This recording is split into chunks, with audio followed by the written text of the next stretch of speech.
नमस्ते दोस्तों, कथांकुर में आप सभी का स्वागत है। यहाँ हम आपको सुनाएंगे रोचक, शिक्षाप्रद और मनोरंजक कहानियाँ जो आपको ले जाएंगी एक नई दुनिया की ओर। तो तैयार हो जाइए, क्योंकि अब शुरू होगी कथांकुर के कहानियों की यात्रा।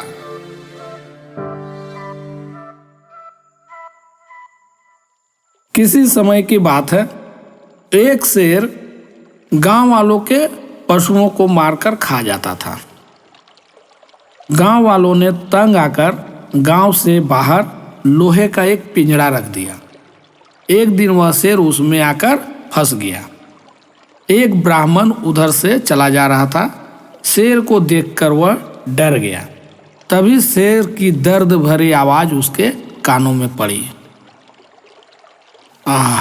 मुझे बड़े जोर की भूख लगी है, मेरा कंठ भी सूखा जा रहा है। हाय हाय, कोई तो मुझे इस पिंजरे से निकालो।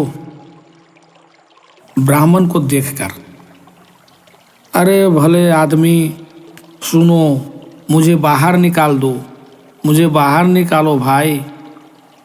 ब्राह्मण रुक गया। रुक कर शेर से कहने लगा, तुमने क्या किया है? लोगों ने तुम्हें पिंजरे में क्यों बंद किया है?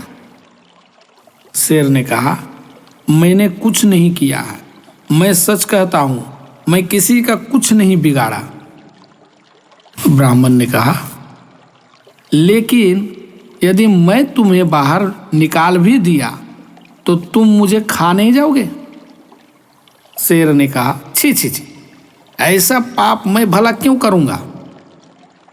हाय हाय, मेरा कंठ सूखा जा रहा है, मेरा विश्वास करो, भगवान के लिए मेरे ऊपर कुछ तो दया करो। ब्राह्मण ने कहा, ठीक है, ठीक, मैं तुम पर विश्वास करके तुम्हें बाहर निकाल देता हूं। ब्राह्मण पिंजरे का दरवाजा खोल देता है।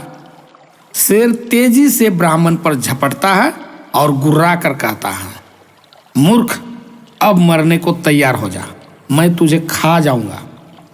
ब्राह्मण ने कहा, तुमने क्या कहा था? तुम मुझे नहीं खाओगे? क्या यही तुम्हारा धर्म है? कुछ तो पाप से डरो। शेर कहा, मूर्ख, यही धर्म है। तूने मुझे बचाकर अपना धर्म पालन किया, मैं तुझे खाकर अपना धर्म निभाऊंगा। तभी उसी रास्ते से एक भालू निकलता है। एक आदमी को शेर के पंजों में देखकर वह रुक जाता है। ब्राह्मण ने कहा, भालू भाई, तुम ही न्याय करो। मैंने दया करके शेर को पिंजरे से बाहर निकाला और अब यह मुझे ही खाना चाहता है। क्या यह पाप नहीं है? शेर भालू को गुस्से से देखता है। शेर को गुस्से में देखकर भालू डर जाता है।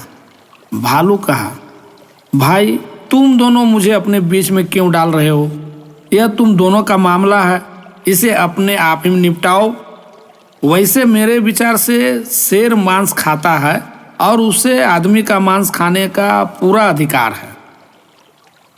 भालू यह कहकर आगे चला जाता है। ब्राह्मण बेबस देखता रह जाता है। शेर कहा, हाँ, तो तुमने सुना भालू ने क्या कहा? अब मैं तुम्हें नहीं छोड़ूंगा। ब्राह्मण ने कहा, शेर भाई, मेरी बात तो सुनो। भालू अनाड़ी क्या जाने, किसी और से तो पूछ कर देखो। शेर ने कहा, चलो, जैसे तुम कहते हो, लेकिन शर्त यह होगी कि मैं बस एक से और पूछूंगा।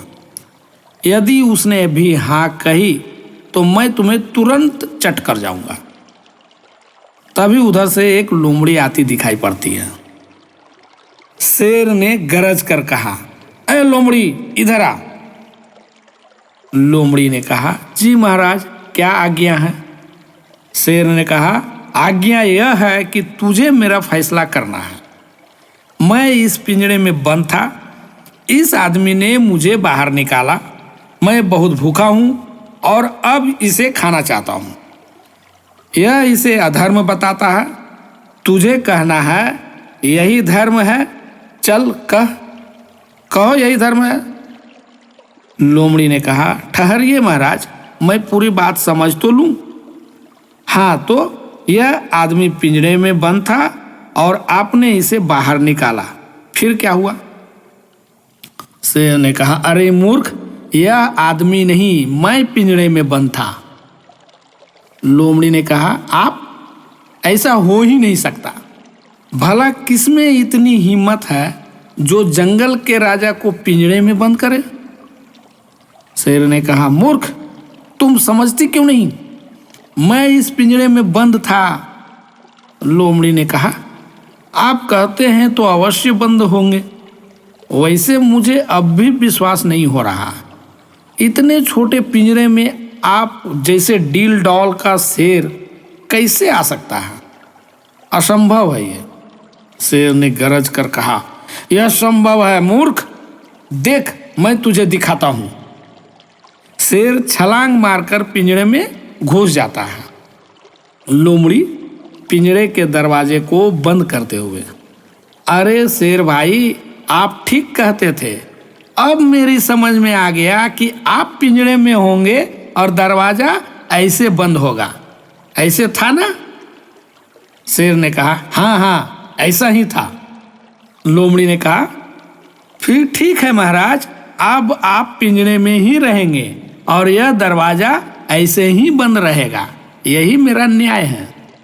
ब्राह्मण ने कहा, लोमड़ी बहन, मैं तुम्हें कैसे धन्यवाद दूं, समझ में नहीं आ रहा। तुमने मेरी जान बचाई है। लोमड़ी ने कहा, भाई, धन्यवाद की आवश्यकता नहीं है। मैंने आपकी ही नहीं, अपनी भी जान बचाई है। यह दुष्ट आपको खाने के बाद क्या मुझे छोड़ देता? चलो अब दूर कहीं भाग चलते हैं।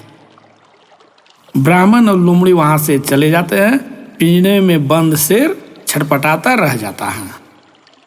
तो दोस्तों, इस कहानी से हमें यह सीखने को मिलता है कि हमारे अंदर अवगुणों को देखते हुए भी कोई हमारे साथ सद्व्यवहार करते हैं तो हमें भी उनके साथ सद्व्यवहार करनी चाहिए। धन्यवाद। धन्यवाद दोस्तों, अपना समय निकालकर हमारी इस कहानी को सुनने के लिए। हमें आशा है कि ये कहानी आपको पसंद आई होगी। फिर मिलेंगे अगली कहानी में। धन्यवाद।